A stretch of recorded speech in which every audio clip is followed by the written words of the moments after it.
அன்பார்ந்த மக்களுக்கு வணக்கம். நான் உங்கள் Karthik Pillai and welcome to the K TV. Pahalgam அட்டாக்கை தொடர்ந்து இந்தியா செய்த எதிர்வினையின் காரணமாக பாகிஸ்தான் இராணுவத்தில் இருந்து 1200க்கும் மேற்பட்ட இராணுவ வீரர்கள் ரிசைன் பண்ணிட்டாங்க அப்படின்னும் 250க்கும் மேற்பட்ட இராணுவ அதிகாரி ரிசைன் பண்ணிட்டாங்க அப்படின்னும் ஒரு தகவல் கிடைக்கப்பட்டிருக்கு மக்களே. இது உண்மையான டீட்டெயிலாக பார்க்க போகிறோம் இந்த பதிவில்.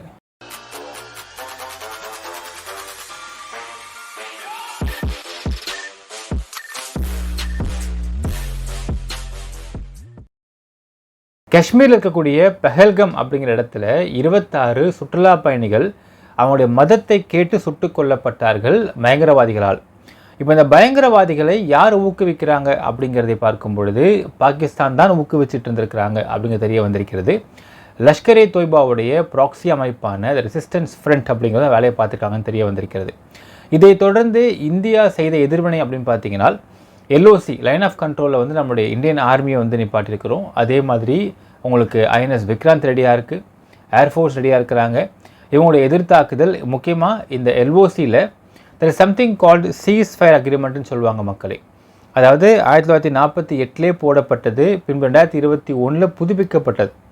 என்ன அர்த்தம்னால் லைன் ஆஃப் கண்ட்ரோல் இருக்கக்கூடிய நமது வீரர்களை எதிர்த்து அந்த பக்கம் பாகிஸ்தான், இந்த பக்கம் இந்தியா இருப்பாங்க. ஆனால் எந்த சமயத்தில் மட்டும்தான் சுட வேண்டும் அப்படிங்கிற ஒரு சீஸ்ஃபயர் அக்ரிமெண்ட் ஒன்று போடப்பட்டது. கண்டாயம் சுடக்கூடாது அப்படிங்கிற அக்ரிமெண்ட் இருக்கிறது. ஆனால் இதை என்றைக்குமே பாகிஸ்தான் கடைபிடித்தது கிடையாது அப்படிங்கிறதும் பார்க்க முடிகின்றது.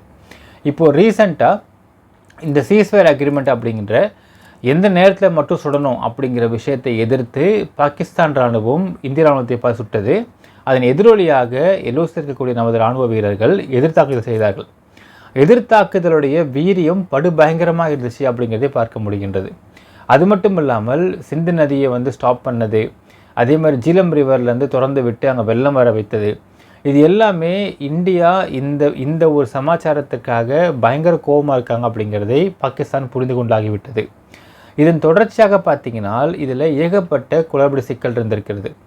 ஒன்று, எல்லாருக்குமே தெரியும் மக்களே, பாகிஸ்தானை பொறுத்தளவுக்கு அங்கே பிரைம் மினிஸ்டர்ஸ்லாம் மக்களால் தேர்ந்தெடுக்கப்பட்டவர்கள் இருந்தாலுமே அவர்கள் அங்கு டம்மி தான், அங்கே மினிஸ்டர்ஸும் டம்மி தான்.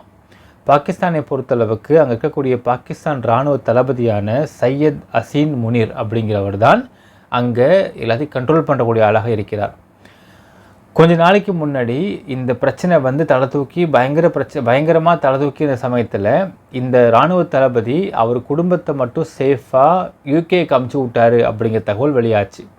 இதை தொடர்ந்து பார்த்தீங்கன்னா மக்களே, இந்த இடத்துல இந்தியாவுடைய எல்லை கோடுகளை கவனிப்பது, இதை பார்த்து கொள்வதற்குன்னு சொல்லிட்டு பாகிஸ்தான் இராணுவத்தில் லெஃப்டினன்ட் ஜெனரல் உமர் புகாரி அப்படிங்கிறவர் நியமிக்கப்பட்டிருந்தார். அவர் தலைமையில் தான் இந்தியாவில் இருக்கக்கூடிய லைன் ஆஃப் கண்ட்ரோலில் அவங்க பாகிஸ்தானுடைய ஆர்மியை வந்து அவங்க செட் பண்ணுறாங்க. ஸோ இந்த லைன் ஆஃப் கண்ட்ரோல் செட் பண்ணுறாங்க. இதில் என்ன நடந்து போச்சுன்னு பார்த்தீங்கன்னா, ஒரு உள்நாட்டு அது வந்து பிரச்சனைன்னு சொல்கிறதா இல்லை உள்நாட்டு சிக்கல் சொல்கிறதா நமக்கு தெரியல மக்கள். என்னென்னால் இதில் ஒரு விஷயம் அந்த பாகிஸ்தானில் இருக்கக்கூடிய ஆர்மி என்ன புரிஞ்சுக்கிறாங்கன்னா, இந்த தாக்குதலை செய்தது யார் அப்படின்னு பார்த்தால் ரெசிஸ்டன்ஸ் ஃப்ரண்ட் பண்ணியிருக்காங்க. இதை பாகிஸ்தான் சோறு போட்டு வளர்க்குறானுங்க. இது எதற்காக பண்ணுறாங்கனால் டெரரிசத்தை ஊக்குவிக்க பண்ணுறாங்க. இதில் எந்த விதத்துலையுமே நம்ம பாகிஸ்தான் டிஃபென்ஸை சம்மந்தப்படலை. இவனுங்க பிளான் படி, பாகிஸ்தானுடைய ஆர்மி சீஃபுடைய பிளான் படி இவங்க அங்கே போயிட்டு 26 பேரை கூப்பிட்டு கொண்டு வந்திருக்காங்க. இதனால் மறுபடியும் அவங்க எதிர்த்தாக்குதல் பண்ணுறாங்க அப்படின்னால் அந்த தீவிரவாதிகளை பண்ணால் பரவாயில்ல, இதில் நம்ம ஏன் இங்கே லைன் ஆஃப் சண்டை போட்ட கொண்டிருக்கணும், நம்ம ஏன் உயிரை இங்கே பணைய வைக்கணும். அது மட்டும் இல்லாமல் இங்கே அசீம் முனீர் பார்த்தீங்கன்னா அவர் குடும்பத்தை சேஃப்கார்ட் பண்ணிட்டார், அவங்க கொண்டு போய் யூகே அமுச்சு விட்டார். இப்போ இந்த இடத்துல நமது உயிர் இங்கே வந்து ஊசலாடிக்கிட்டு இருக்குதே. அப்போ இந்த இடத்துல லைன் ஆஃப் கண்ட்ரோலில் இந்த சீஸ்ஃபயர் அக்ரிமெண்ட்டை மீறினதாக இருக்கட்டும், அதே மாதிரி இப்போ இந்த ஒரு 26 பேர் கொல்லப்பட்ட இந்த ஒரு சமாச்சாரத்தில் பாகிஸ்தான் வேறு மாதிரியான ஒரு சமாதான பேச்சுவார்த்தை நடத்தப்பட வேண்டும் இந்தியாவுக்கு நடுவில் அப்படிங்கிற ஒரு எண்ணத்தில் வந்திருக்கிறார்கள் என்ற தகவல் கிடைக்கப்பெறுகின்றது. இந்த எண்ணத்தை இவங்க வந்து ஏற்றுக்கிற மாதிரி தெரியல. இந்த எண்ணத்தை வந்து லெஃப்டினன்ட் ஜெனரலான உமர் புகாரி போயிட்டு he is telling to Asim Munir சொன்னதுமே அவர் கோவப்பட்டிருக்கார்.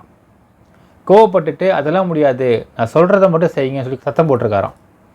சத்தம் போட்டதன் விளைவாக பார்த்தீங்கன்னா கிட்டத்தட்ட நாங்கள் எதுக்கு உயிரை பணைய வைக்கணும், அவர் குடும்பம் சேஃப் ஆகிட்டு போயிட்டார், இங்கே தீவிரவாத அமைப்புகள் வந்து பண்ணக்கூடிய பிரச்சனையால் நாங்கள் ஏன் உயிரை பணைய வைக்கணும்னு சொல்லி முடிவு பண்ணி 1200க்கும் மேற்பட்ட இராணுவ வீரர்கள் மற்றும் 250க்கும் மேற்பட்ட அதிகாரிகள் ஜாபை ரிசைன் பண்ணியிருக்கிறாங்க.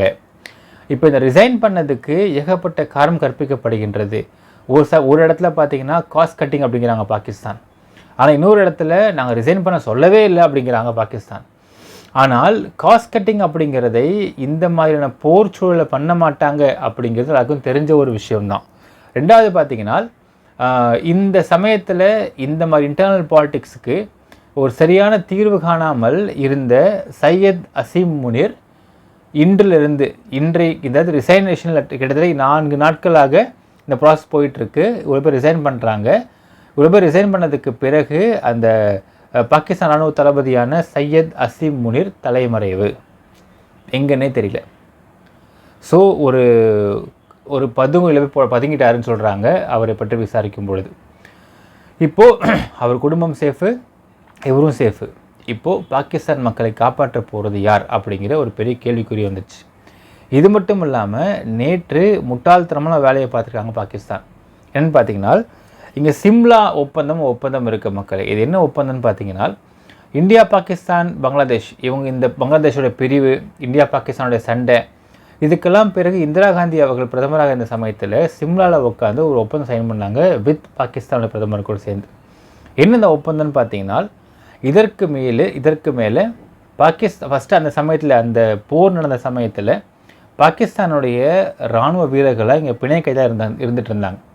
விடுவிக்கணுன்றது ஃபஸ்ட்டு அவங்களுடைய ஒரு கோரிக்கை. அடுத்த கோரிக்கை பார்த்திங்கன்னா பாகிஸ்தானுக்கும் இந்தியாவுக்கும் வர்த்தகம், போக்குவரத்து, தொலைத்தொடர்பு இது துண்டிக்காமல் இருங்க அப்படின்னு சொல்லி கேட்டிருக்காங்க. இது இந்த ஒரு விஷயத்துக்காக ஒரு அக்ரிமெண்ட் சைன் பண்ணப்பட்டது. அக்ரிமெண்ட் சைன் பண்ணி அடுத்த 5வது வருஷத்துலேயே அதை பாகிஸ்தான் மீறினாங்க. திரும்ப பிரச்சனை வந்துச்சு. அதற்கு பிறகு 2 போர் வந்துச்சு இந்தியாவுக்கும் பாகிஸ்தானுக்கும். பட் இப்போ என்னென்னா இந்த சிம்லா ஒப்பந்தத்தை நாங்கள் ரத்து பண்ணுறோம் அப்படின்னு பாகிஸ்தான் அறிவிச்சிருக்கிறாங்க.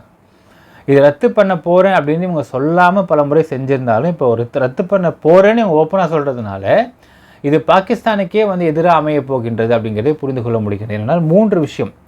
இதனால் பாகிஸ்தானுக்கு தான், இந்த ஒப்பந்தத்தின் மூலியமாக பாகிஸ்தானுக்கு தான் பலன், இந்தியாவுக்கு கிடையாது. பிணை கைதிகளை விட்டதிலிருந்து தொலைத்தொடர்பு, வர்த்தகம் எல்லாத்தையும் பார்த்தீங்கன்னா பாகிஸ்தானுக்கு இந்தியா தான் கொடுத்து கொண்டிருந்தே தவிர இந்தியா பாகிஸ்தானை வாங்கவில்லை. ஸோ இந்த ஒரு ஒப்பந்தம் கேன்சல் பண்ணப்பட்டதுனால பாகிஸ்தான் மக்களுக்குத்தான் இது மிகப்பெரிய அழிவு அப்படிங்கிறதே புரிந்து கொள்ள முடிகின்றது. அந்த ஒப்பந்தத்தை அவங்க கேன்சல் பண்ணாமல் இருந்திருந்தாலும் இங்கே இந்தியாவிலிருந்து அந்த விஷயத்தை, வர்த்தகத்தையும் போக்குவரத்தையும் ப்ளஸ் தொலைத்தொடர்பை துண்டிச்சிருப்பாங்கன்றதையும் பார்க்க முடிகின்றது. இப்போது கிட்டத்தட்ட பார்த்திங்கன்னா பாகிஸ்தான் மக்களை யார் காப்பாற்ற போகிறாங்க அப்படிங்கிற ஒரு பெரிய கொஸ்டின் மார்க் வந்துருச்சுன்னு சொல்லலாம் மக்களை. ஒருபுறம் பாகிஸ்தான் ஆர்மி இங்கே தீவிரவாதிகள் வந்து இந்தியாவுக்கு இழைத்த ஒரு கொடூரமான செயலின் மூலியமாக அவங்க என்ன நினைக்கிறாங்கன்னா, நாங்கள் ஏன்டா போய் சாகணும் உங்களுக்காக, நீங்கள் தான் வேலையை பார்த்தீங்க, நீங்கள்லாம் செத்துட்டு போங்க, நாங்கள் ஏன் உயிரை பணம் வைக்கணும் முடிவு பண்ணுறாங்க. ஸோ அங்கே ரிசைன் பண்ணுறாங்க பாகிஸ்தான் வீரர்கள். இன்னொரு புறம் பாகிஸ்தானுடைய தலைமை அதிகாரி, இராணுவ அதிகாரி தலைமறைவு, எங்கே போனாருன்னு தெரியல. இப்போ இந்த இடத்துல மாட்டிக்கிட்டு முடிக்கிறது யாருன்னு பார்த்தீங்கன்னா அந்த பிரைம் மினிஸ்டர் முடிச்சிட்ருக்காரு, ப்ளஸ் மினிஸ்டர்ஸ் முடிச்சிட்ருக்காங்க. இன்னொரு புறம் ஒரு மினிஸ்டர் சொல்கிறாரு, இன்ஃபேக்ட் அவர் தான் வெளியுறவுத்துறை அமைச்சர் சொல்கிறாரு, 30 வருஷமாக பாகிஸ்தானில் தீவிரவாதத்தை ஊக்குவிச்சுக்கிட்டு இருக்கோம், இது ரொம்ப தப்பான செயல்னு அவர் வந்து ஓப்பனாக கன்ஃபஸே பண்ணுறாரு. இப்போ என்ன ஆக போகுது அடுத்ததுன்னு பார்த்தீங்கன்னா இந்த மக்களுடைய ஒட்டுமொத்த கோபம், தண்ணி இல்லை, அக்ரிகல்ச்சர் அழிய போகின்றது, சாப்பாடுக்கு என்ன பண்ணுறதுன்னு தெரியாது, குடிக்க தண்ணி இல்லாமல் போகும், இன்னொரு பக்கம் இந்த மாதிரி போர் சூழல் ஏற்பட்டுவிடும், இதனால் எக்கனாமி டவுன் ஆகும். ஸோ இந்த மாதிரியான சிச்சுவேஷன்ஸ் பார்த்திங்கன்னா ஒரு கட்டத்துக்கு மேலே இன்ஃபேக்ட் சைனா பாகிஸ்தானுக்கு சப்போர்ட் பண்ணுதா பண்ணலையான்ற 2ஆம் பட்ச விஷயம் மக்களே. இந்த இடத்துல இந்த சிச்சுவேஷன்ஸை நிச்சயமாக யூஸ் செய்து கொள்வார்கள் மக்கள். என்ன பண்ணுவாங்கனால் கண்டிப்பாக கோல்டு வார், உள்நாட்டு போர் ஏற்பட்டுவிடும். அங்கே இருக்கக்கூடிய பாகிஸ்தான் மக்களே பாகிஸ்தானுடைய அரசுக்கு எதிராக திரும்ப வாய்ப்பிருக்கிறது. ஏனால் இந்த மாதிரி விஷயத்துக்கு மூல காரணம் எங்கேருந்து ஆரம்பிச்சதுன்னு மக்கள் யோசிக்க ஆரம்பித்தாங்கனால் எல்லாத்துக்கும் மூல காரணம் பாகிஸ்தான் அங்கே இருக்கக்கூடிய தீவிரவாத அமைப்புகளை சோறு போட்டு வளர்த்தது தான். அங்கிருந்து ஆரம்பிக்கிற இந்த பிரச்சனை எங்கே வந்து முடிஞ்சிருக்கு பாருன்றதை மக்கள் புரிந்து கொண்டு விரைவில் அந்த மக்கள் பாகிஸ்தான் மக்களே பாகிஸ்தானுடைய அரசுக்கு எதிராக திரும்புவார்களா அப்படிங்கிறதை பார்க்கலாம், விரைவில் பார்க்கலாம். இன்னொரு புறம் அங்கே இருக்கக்கூடிய இராணுவ அதிகாரி இங்கே அப்ஸ்காண்டிங்கில் இருக்கார். ஒருவேளை மக்கள் அவரை கூட தேடி பிடித்து கொள்ளலாம். இன்னொரு புறம் பாகிஸ்தான் இராணுவமே இதற்கெல்லாம் மூல காரணம் யார் அப்படின்னு பார்த்து இங்கே இருக்கக்கூடிய அந்த எல்இடியாக இருக்கட்டும், லஷ்கர் தொய்பாவாக இருக்கட்டும், பல தீவிரவாத அமைப்பு தான் அது காரணமாக இருக்கின்றது. இந்த அமைப்பெல்லாம் நாமளே அழிச்சிடுவோமே, எதற்காக இந்த அமைப்பெல்லாம் இங்கே இருக்கணும்? இதனால் மக்களுக்கு தானே பெரிய பிரச்சனையாக இருக்குது. ஏன் ஒரு டெமோக்ராட்டிக் கண்ட்ரியாக பாகிஸ்தான் வந்து இந்தியாவிலிருந்து பிரிந்து வந்த ஒரு பாகிஸ்தான் ஏன் ஒரு டெமோக்ராட்டிக் கண்ட்ரியாக இருக்க முடியாமல் இருக்கின்றது அப்படிங்கிறதை கூட அவர்கள் யோசித்து அங்கே உள்ள இருக்கக்கூடிய அந்த இராணுவ வீரர்களே கூட எதிராக திரும்பலாம் தீவிரவாதிகள் அமைப்பை எதிர்த்து. இது நடப்பதற்கு ஹைப்போதட்டிக்கல் தான் மக்களே, ஆனால் நடப்பதற்கு வாய்ப்புகள் அதிகமாக தெரிகின்றது. நினைக்கின்றது கமெண்ட்டில் மென்ஷன் பண்ணுங்கள். நன்றி, வணக்கம்.